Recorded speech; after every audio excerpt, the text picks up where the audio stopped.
Hi, Brian Stecker here again, certified personal trainer and baby boomer fitness expert. Where today I'm going to talk about the 5 leg strengthening exercise tips for older adults.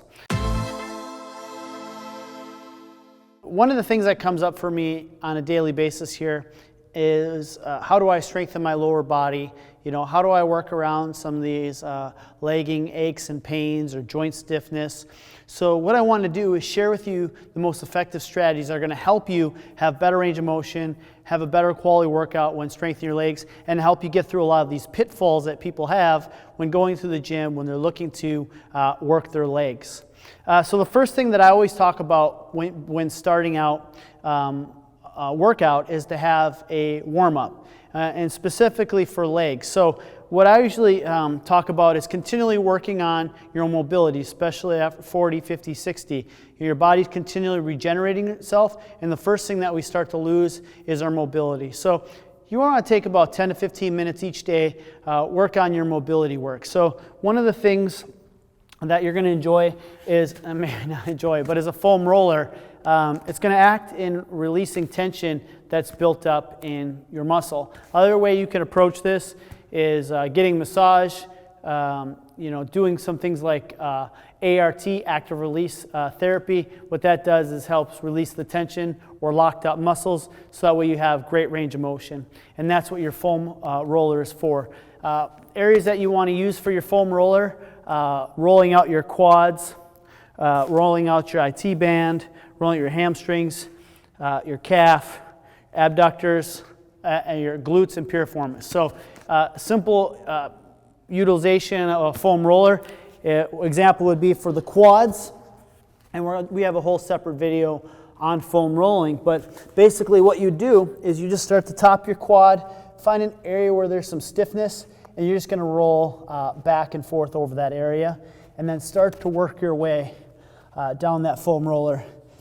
And once you find an area that's stiff, like right here, top of my quad stiff, I did some interval training yesterday. His quads are a little bit tight. So what you do is you just find that area of stiffness. You're going to roll back and forth over it till the tension goes down from, so right now for me, it's about a 7. I'm going to keep rolling back and forth till it goes down to about a 5, and that's going to release some of that tension there. I'm not going to show you all the areas there and how to do it. That's for a different video, but that right there is going to help you start to release the tension in that area. And like I said, you can take that a step further by, there's a lot of programs out there where you can get on a monthly massage program that's going to help you release the tension there and help with those aching aches and pains. All right, next thing you're going to do is you're going to do general mobility work. So stretching out your quads, stretching out your hamstrings, glutes, piriformis. And you're going to do that in a dynamic fashion. So things like squats, single leg RDLs, leg swings, single leg squats. Those movements are going to prepare your body for the movements you're going to do. Other thing I want to stress is that when you're starting out with a leg routine, sometimes one person's going to have more mobility than the next person. So just work through your range of motion. It's going to be just as effective for you. And as your routine goes on, what's going to end up happening is your body is going to gain more flexibility, gain better range of motion, and you're going to be able to increase your range of motion. The third thing that I see is that a lot of people are quad dominant. And what I mean by that is, day-to-day life, we're walking, we're climbing stairs, or the exercise that we do, a lot of people do for weight loss or just in general exercise is running or biking or hiking. And what ends happening is you're working your quads all the time.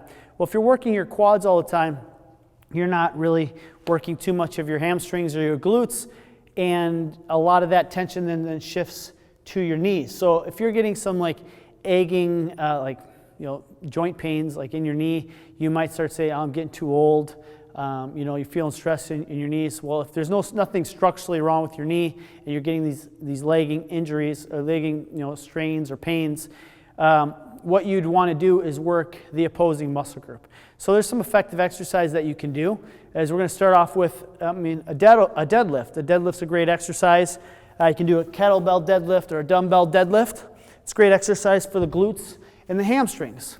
And by working these muscle groups, what it's going to do is going to take that pressure off the front of the knee. So your feet are shoulder width apart, your back's flat, pulling your hips through, deep breath in, and exhale. So you can do some single leg deadlifts. Another great one is a barbell RDL. How that works is your chest is going to be nice and tall. Drive your hips back, slight bend in the knees. Stretch the hamstrings. You're going to pull your hips back through. Deep breath in and exhale. All right, single leg RDLs. Next one we're going to do here is a single leg RDL. Slight bend in the knee. You're going to reach and then pull the hip back through. Good. Then we're going to go over to a lying leg curl. It's another great exercise for the posterior chain. You can do these single leg or you can do a double leg. So just going to lie down, toes pull forward, pulling up, and then breathing out. Deep breath in and exhale. All right, and our favorite one is glute bridge. Go lie on the ground, back flat, driving your hips up, back down under control. Good glute bridge. All right, and then the last tip that I would focus on, leg strengthening tips after you've done all those, is you're going to focus on progressive overload. And what I mean by that is every workout, whether it be body weight, using machine weight or free weights, is try to do 1 rep more, try to do a little bit more weight. What that's going to do for you is let you gradually start to build up your endurance and your strength over that period of time. With progressive overload, you also want to keep a journal to see how much you're increasing over time, and then picking a weight range that's going to challenge you between, on a scale of 1 to 10, 7 or an 8, and that's going to help you out. So those are my 5 most effective ways to help you start strengthening your legs and some of the challenges that I see with people when they go to the gym for the first time. So give these a try, and I look forward to talking to you soon.